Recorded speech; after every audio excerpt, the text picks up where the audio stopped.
আচ্ছা, আপনি কি জানেন ইংরেজির ডিকশনারির 4 লাখেরও বেশি শব্দ মাত্র 8টি পরিবারের সদস্য? হ্যাঁ, ঠিকই শুনেছেন। আপনি প্রতিদিন যত ইংরেজি বাক্য বলেন, লেখেন বা পড়েন, তার প্রতিটি শব্দ এই 8টি দলের যে কোনো একটির অন্তর্ভুক্ত। আজ আমরা গল্প আর ম্যাজিকের মাধ্যমে এই পুরো পরিবারটিকে চেনে নেব, যাতে আজীবনের জন্য আপনার পার্টস অফ স্পিচ এর ভয় কেটে যায়। আসসালামু আলাইকুম।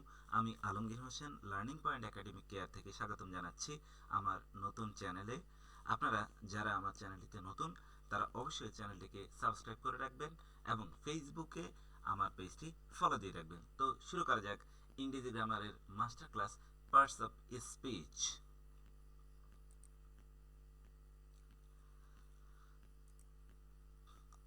পার্টস অফ স্পিচ কি?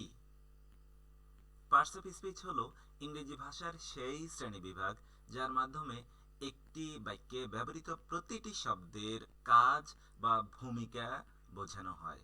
উদাহরণস্বরূপ যদি আমরা বলি, রাহিম প্লেইজ ফুটবল হ্যাপিলি, এই বাক্যটিতে রাহিম একটি ওয়ার্ড, এটি noun, plays verb, football noun, happily adverb.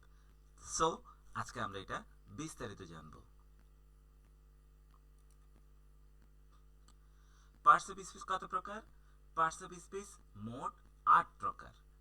Noun, pronoun, verb, adjective, adverb, preposition, conjunction, interjection.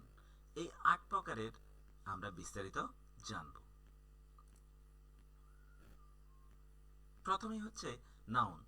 Noun কি? কোনো কিছুর নাম বোঝালেই সেটা নাউন। অর্থাৎ যেই শব্দ দ্বারা কোনো ব্যক্তি, স্থান, বস্তু, ধারণার নাম বোঝায় তাকে নাউন বলে। এক্ষেত্রে পার্সন বলতে যে কোনো ব্যক্তির নাম, রাহিম। প্লেস মানে স্থান, ঢাকা, বাংলাদেশ, যে কোনো জায়গা। থিং যে কোনো জড়বস্তু, book, pen, idea, honesty, honesty. Pronoun.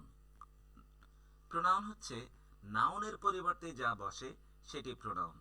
আমরা উইদাউট প্রোনাউন একটা সেন্টেন্স যদি দেখি, Rahim is a student, Rahim reads books. এই বাক্যটিতে রাহিম, আমরা যদি দেখি রাহিম 2বার ব্যবহৃত হয়েছে। প্রথম সেন্টেন্সটিতে রাহিম, দ্বিতীয় সেন্টেন্সটিতে রাহিম। তাহলে প্রোনাউন মানে কি? প্রোনাউন মানে হচ্ছে নাউনকে বারবার রিপিট না করে নাউনের পরিবর্তে যে ওয়ার্ডটা ব্যবহৃত হয় সেটি হচ্ছে প্রোনাউন। যেমন আমরা যদি দেখি, Rahim is a student, he reads books. তাহলে এখানে রাহিমের পরিবর্তে হি ব্যবহৃত হয়েছে। এছাড়া যে শব্দগুলো সাধারণত বসে থাকে, I, we, you, he, she, they, it. Verb. Verb হচ্ছে একটি বাক্যের প্রাণ বা soul of a sentence. So verb মানে কি? কোনো কাজ করা বা হওয়া। যেমন রান মানে দৌড়ানো, ইট খাওয়া, রিড পড়া, স্লিপ ঘুমানো। বাক্যে ব্যবহার যদি আমরা দেখি, দ্য বয় প্লেইজ ফুটবল, এখানে প্লেইজ একটি ভার্ব বা কাজ, অর্থাৎ কাজ বোঝালে সেটি হচ্ছে ভার্ব। অ্যাডজেক্টিভ বা বিশেষণ যে কোনো গুণ বা অবস্থা, অর্থাৎ যে শব্দ নাউন বা প্রোনাউনের গুণ, সংখ্যা, দোষ, অবস্থা প্রকাশ করে তাকে অ্যাডজেক্টিভ বলে। যেমন আমাদের এই পিকচারে একটা ফুলের ছবি আছে। It's a beautiful flower. ফুলটা কেমন? বিউটিফুল। বিউটিফুল সুন্দর। আর টল বয় একটি লম্বা বালক, অবস্থা লম্বা। অ্যাডভার্ব ক্রিয়া বিশেষণ। কিভাবে কাজটি সম্পন্ন করা হয়, কিভাবে কাজটি সম্পন্ন করা হয় এই প্রশ্ন করলেই কিন্তু আমরা একটি সেন্টেন্সে অ্যাডভার্ব খুঁজে পাবো। যেমন স্লোলি, কুইকলি, হাইলি। বালকটি হি রানস কুইকলি, সে দ্রুত দৌড়ায়। সে কিভাবে দৌড়ায়? কুইকলি। সে সিংস বিউটিফুলি।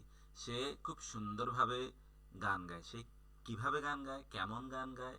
সুন্দরভাবে। তাহলে স্লোলি, কুইকলি। প্রেপোজিশন পদান্বয়ী অব্যয়, যেটা অবস্থান বা সম্পর্ক বোঝায়। যেমন কোনো কিছুর ভিতরে বোঝানোর জন্য ইন, উপরে বোঝানোর জন্য অন, নিচে বোঝানোর জন্য আন্ডার। এই ওয়ার্ডগুলা, অর্থাৎ যে ওয়ার্ডগুলা নাউন বা প্রোনাউনের পূর্বে বসে তাদের সাথে একটা সম্পর্ক স্থাপন করে, তাদেরকেই বলা হয় প্রেপোজিশন। যেমন the book is on the table. বইটি হচ্ছে টেবিলের উপরে। বইটি টেবিলের উপরে। তাহলে টেবিল হচ্ছে নাউন, আর এই টেবিলের সাথে সম্পর্ক হচ্ছে on প্রেপোজিশনের।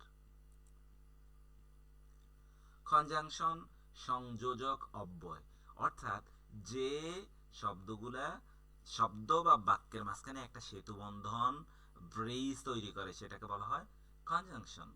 Rahim and Karim. Rahim and Karim. Rahim and Karim. তাহলে রাহিম এবং করিমের মধ্যে এখানে সংযোগ স্থাপন করেছে অ্যান্ড, তার মানে এটা হচ্ছে একটা কনজাংশন। গুরুত্বপূর্ণ শব্দ যেমন অ্যান্ড, বাট, অর, বিকজ, এগুলা কনজাংশন হিসেবে বসে থাকে। লাস্ট ওয়ান, ইন্টারজেকশন আবেগসূচক অব্যয়। আকস্মিক আবেগ বা অনুভূতি বোঝানোর জন্য এই ওয়ার্ডগুলা ব্যবহৃত হয়ে থাকে। যেমন ওয়াও, আমরা বিশ্ব প্রকাশের জন্য wow, wow, what a nice bird it is, hurray, hurray, we have won the game, আমরা খেলা জিতেছি। অ্যালাস, দুঃখ, হাই, অ্যালাস, আই এম আনডান, আমি নিঃস্ব।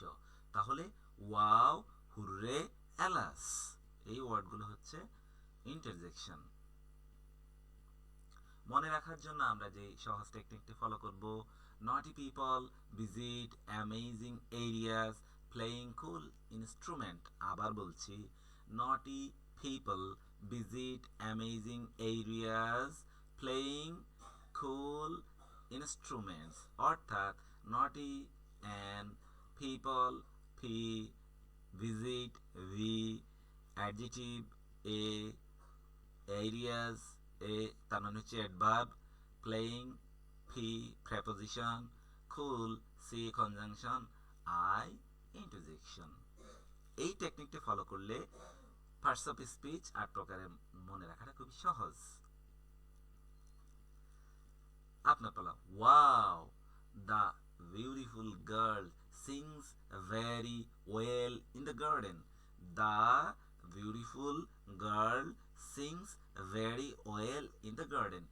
এই বাক্যে ওয়াও হচ্ছে ইন্টারজেকশন, সিংস হচ্ছে ভার্ব, বিউটিফুল হচ্ছে অ্যাডজেটিভ, ইন হচ্ছে প্রিপোজিশন। গ্রামার কিন্তু কঠিন না, সঠিকভাবে শিখলেই কিন্তু সহজ।